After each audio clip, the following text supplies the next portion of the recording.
দেখো, এটা আচমকা সিদ্ধান্ত নয়।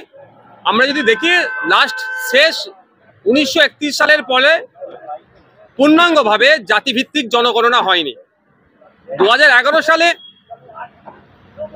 এই জাতিভিত্তিক জনগণনা তথা আর্থসামাজিকভাবে মানুষ কোন জায়গায় আছে ক্ষেত্রে জাতিভিত্তিক জনগণনা অত্যন্ত জরুরি বলে মনে করেছি।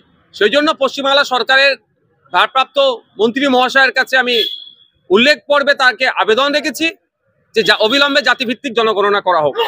এই জাতিভিত্তিক জনগণনা করতে গিয়ে আমরা না করার ফলে আমরা যেটা দেখছি, জনজাতি উপজাতি থেকে শুরু করে অনগ্রসর হিন্দু এবং সংখ্যালঘু মুসলিমদের অর্থনৈতিক অবস্থান কোন জায়গায় আছে, তারা আর্থসামাজিকভাবে কোন জায়গায় আছে, চাকরির ক্ষেত্রে তারা কোন জায়গাতে আছে, বিভিন্ন স্তরে তারা কোন জায়গাতে আছে, তাদের লাইফ স্টাইলটা কোন জায়গায় দাঁড়িয়েছে, সেটা সঠিক মূল্যায়ন করতে পারছি না আমরা।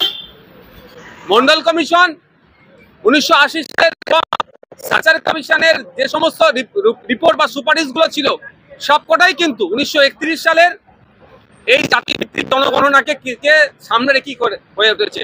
প্রায় 100 বছর হতে চলেছে, এখনো যদি জাতিভিত্তিক জনগণনা না হয়, পশ্চিমবাংলা সহ দেশের মানুষ কোন পর্যায়ে আছে আমরা জানতে পারছি না। ইতিপূর্বে বিহার, আন্ধ্রপ্রদেশ এবং কর্ণাটকা স্টেট তারা স্ব উদ্যোগে জাতিভিত্তিক জনগণনা করেছে। পশ্চিমবাংলা সরকার যাতে করে সেই জন্য আজকে মেনশন পড়বে এটা উল্লেখ করেছে। শুভেন্দু অধিকারী গতকাল বললেন যে বাংলাদেশ থেকে নাকি 3 লক্ষ রিকশাওয়ালা, হাতটানা রিকশাওয়ালা তারা পশ্চিমবঙ্গ দখল করতে, কলকাতা দখল করতে আসবে, তার কাছে খবর আছে। শুভেন্দু অধিকারী বাবুর কাছে অনেক খবর থাকেন, ডিসেম্বরের অনেক খবর দেখলাম, ডিসেম্বরের কিছু হবে হবে হবে, শেষে কি দেখলাম, কিছু হলো না। 3 লক্ষ রিকশাওয়ালার খেয়ে দেওয়ার কাজ নেই, তারা কলকাতাতে দখল করতে আসবে, ইন্ডিয়াতে দখল করতে আসবে। দেখুন, আমি একটা কথা বলি, এই যে ইন্ডিয়া এবং বাংলাদেশের বেশ কিছু মানুষ, স্বল্প কিছু মানুষ যেভাবে কেউ বলছে চট্টগ্রাম দখল করব আর কেউ বলছে ইন্ডিয়ার একটা অংশ দখল করব, সম্পূর্ণভাবে এই দুই দেশের রাজনীতিকে অস্থিরতা করার জন্য বলছে। দুই দেশের যে সুসম্পর্ক সেটাকে বিনষ্ট করার জন্য এটা একটা ষড়যন্ত্র চালাচ্ছে। আমরা কোনো মতেই তাদের ষড়যন্ত্রকে সফল হতে দেব না। আমরা প্রতিবেশী দুই রাষ্ট্র ঐক্যবদ্ধভাবে থাকবো, একে অপরের বিজনেস করবে, একে অপরকে সহযোগিতা করব। আমাদের একে অপরকে সহযোগিতাতেই সাউথ এশিয়ার ডেভেলপমেন্ট হবে। এটা যারা চাইছে না সাউথ এশিয়ার ডেভেলপমেন্ট হোক তথা এই দুটো প্রতিবেশী দেশের রাষ্ট্রের আপনার ডেভেলপমেন্ট হোক, তারা এই ধরনের অবাঞ্ছিত মন্তব্য করছে। এই গুটি কয়েক অবাঞ্ছিত মন্তব্যকারীদের জন্য আমরা কেউ বাংলাদেশকে ঘৃণার চোখে দেখবো না। ঠিক একইভাবে ইন্ডিয়া থেকেও যারা বলছে চট্টগ্রাম দখল করে নেবো, এ করবো, তাদেরকেও আমরা ভালো চোখে দেখছি না। জয় বাংলা স্লোগানকে নিষিদ্ধ করার দাবি তারা করতে গিয়েছেন এবং এক্ষেত্রে দাঁড়িয়ে বলা হচ্ছে হাসিনার সময় জয় বাংলা স্লোগানকে জাতীয় স্লোগান করা হয়েছিল, সেটার বিরোধিতা। এইটা তো জাতীয় স্লোগান হিসাবে তো এরা তো 1971 সালে এই বিষয়টাকে সামনে রেখে স্লোগানকে সামনে রেখে এসেছিল। তাহলে কি নিজেদের যে ভূমিটা, নিজেদের যে শিকড়টা, সেটা কি ভুলে যাচ্ছে? দেখুন, বাংলাদেশের জাতীয় স্লোগান কি হবে সেটা আমি ঠিক করতে পারি না, কিন্তু একটা কথা বলতে পারি, আমি ঐতিহ্য আছে, পরম্পরা আছে, রীতি আছে, শিকড়কে কেউ যেন না ভুলে যায়। 1971 সালে কিন্তু দেশ স্বাধীন করার সময় অর্থাৎ বাংলাদেশ স্বাধীন হওয়ার সময় ভারতীয় সেনাবাহিনী যথেষ্ট ভূমিকা ছিল এবং বাংলাদেশের মুক্তিযোদ্ধারাও ব্রিটিশ পাকিস্তানি হানাদারদের বিরুদ্ধে লড়াই করে তাদের দেশকে স্বাধীন করেছে। সেই সময় কিন্তু এই জয় বাংলা স্লোগানটা সবার মুখে ছিল এবং সেই স্লোগানে যথাযথ তারা সম্মান দিয়ে এতদিন আসছিলেন।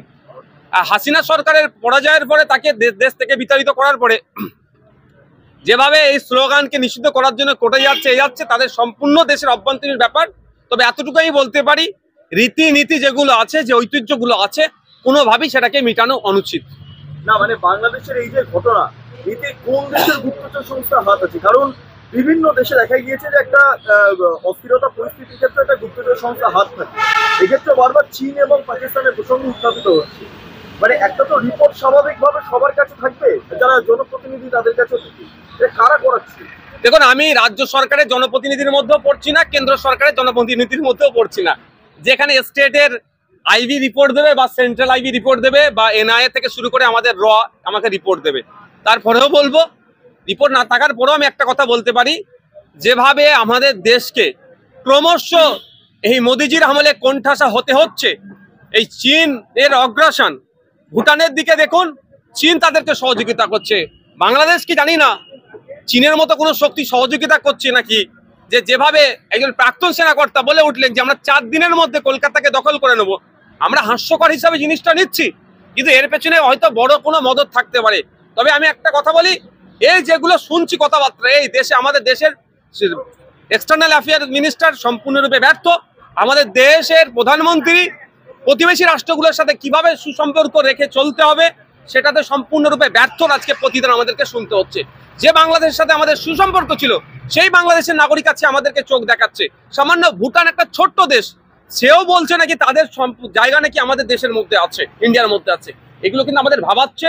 আমি বলবো আমার দেশের প্রধানমন্ত্রী সহ সরকার পক্ষকে যে অবিলম্বে প্রতিবেশী রাষ্ট্রগুলির সাথে সুসম্পর্ক গড়ে উঠুক, আর না হলে এই তিক্ততার সুযোগকে কাজে লাগিয়ে এই চীন বা পাকিস্তানকে ঘুরপথে কাজে লাগিয়ে আমাদের দেশ বিরোধী তারা প্রতিবেশী রাষ্ট্র থেকে যদি ষড়যন্ত্র তৈরি হয়, আমাদের দেশের ক্ষতি হবে। জয়নগরে আরএসএস এর প্রকাশ্য মিটিং থেকে বলা হচ্ছে যে বাংলাদেশে হচ্ছে হিন্দুদের উপর অত্যাচার হচ্ছে, আপনারা যদি হিন্দু হয়ে থাকেন অস্ত্র শস্ত্র নিয়ে বেরিয়ে পড়ুন। পুলিশ সেখানে সেই মিটিং এর পারমিশন দিচ্ছে, অথচ সেখানে প্রকাশ্যে অস্ত্র তুলে নেওয়ার কথা বলা হবে। দেখুন, এই কোশ্চেনটা আমাকে না করে যদি শাসক দলের হেভিওয়েট নেতাদের করতেন, আমার মনে হচ্ছে বেশি ভালো হতো। বিধানসভায় দাঁড়িয়ে মমতা ব্যানার্জি 2-3টে বিষয় খুব ভালো করে খুলাসা করেছেন। প্রথম কথা বলেছিলেন বাংলাদেশে হিন্দুদের উপর অত্যাচার হচ্ছে, ওখানে শান্তি বাহিনী পাঠানো। কিন্তু সম্বলে যে মুসলমানদের উপর কি হচ্ছে, ওখানে কোন বাহিনী পাঠাবে সেটা একবারও বললেন না। উত্তরাখণ্ডে যেটা হচ্ছে কোন বাহিনী পাঠানো দরকার, মণিপুরে যেটা হচ্ছে কোন বাহিনী পাঠানো দরকার, মুখ্যমন্ত্রী চর্চা করলেন না। গতকালকে মুখ্যমন্ত্রী আমাদেরকে ভালো উপদেশ দিলেন, আমরা বাধ্য ছেলের মতো শুনলাম যে বাংলাদেশের ঘটনা নিয়ে আমরা যেন না কেউ সাম্প্রদায়িক কথাবার্তা বলি, এটা থেকে আমাদের প্রত্যেকে দায়িত্ব নিতে। অবশ্যই আমরা দেশের বাংলার একজন আইনসভার সদস্য হিসাবে আমরা চাইবো না আমাদের বাংলাতে, আমাদের দেশে বাংলাদেশের বিষয়টা অস্থিরতা হোক। কিন্তু এটা তিনি বললেন না যে অস্থিরতা বা এমন কথাবার্তাতে আমাদের সম্প্রীতি, আমাদের ঐক্য বিনষ্ট হতে পারে, তার বিরুদ্ধে কঠোর ব্যবস্থা নেব। যদি কথা বলতেন তাহলে ওই কুলতলি ওই কথা বলতে সাহস হতো না। ব্যাপারটা হচ্ছে কুলতলিতে যারা বলেছেন এই কথা, তাদের বিরুদ্ধে পুলিশ সুমোটো করেছে নাকি দেখুন, খোঁজ নিয়ে দেখবেন, করেনি। কারণ এটা বাইনারি পলিটিক্স তৈরি করতে চাইছে। বিজেপি আরএসএস কে দিয়ে হিন্দুত্বের হাওয়া তুলবে, আর তৃণমূল সেটাকে মাখুম লাগাবে মুসলমানদের কাছে, মাসিয়া সাজবে। দেখো অস্ত্র হাতে তুলে নিতে বলছে, যদি বাঁচার জায়গা থেকে তৃণমূলকে ভোট দাও। এই জায়গাটা তৈরি করছে মমতা ব্যানার্জি। উচিত হবে তার প্রশাসনকে দিয়ে, যারা আমাদের রাজ্যের মধ্যে, আমাদের দেশের মধ্যে অস্থিরতা হতে পারে, বিশৃঙ্খলা হতে পারে, তাদের বিরুদ্ধে তার প্রশাসনকে দিয়ে সুমোটো করার।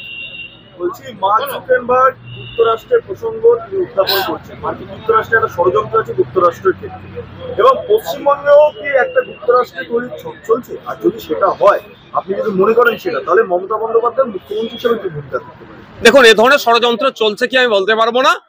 যদি ষড়যন্ত্র এই ধরনের চলে, তার কঠোর বিরোধিতা আমরা করব। ঠিক যেভাবে কোনো সময় গেটার কুচবিহার আলাদা হওয়ার কথা বলেছে, তার যেমন বিরোধিতা আমরা করে আসছি।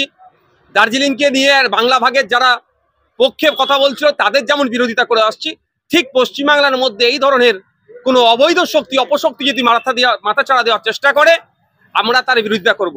তবে মুখ্যমন্ত্রী শুধু নয়, তিনি সাথে তিনি রাজ্যের প্রশাসনের তিনি সর্বোচ্চ কর্তা, অর্থাৎ প্রশাসন, তিনি স্বরাষ্ট্রমন্ত্রী। তাকে আরো বেশি করে তার ইন্টেলিজেন্স যেটা আছে তাদেরকে কাজে লাগানো দরকার।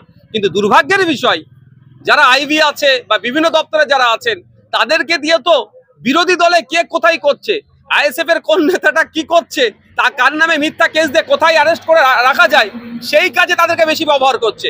এই রাজ্য থেকে দেশ বিরোধী কাজের সাথে যারা যুক্ত বা কোনো অনৈতিক কাজ যারা করতে চাইছে, তাদের বিরুদ্ধে ব্যবস্থা গ্রহণের জন্য বলতে দেখতে পাচ্ছি না।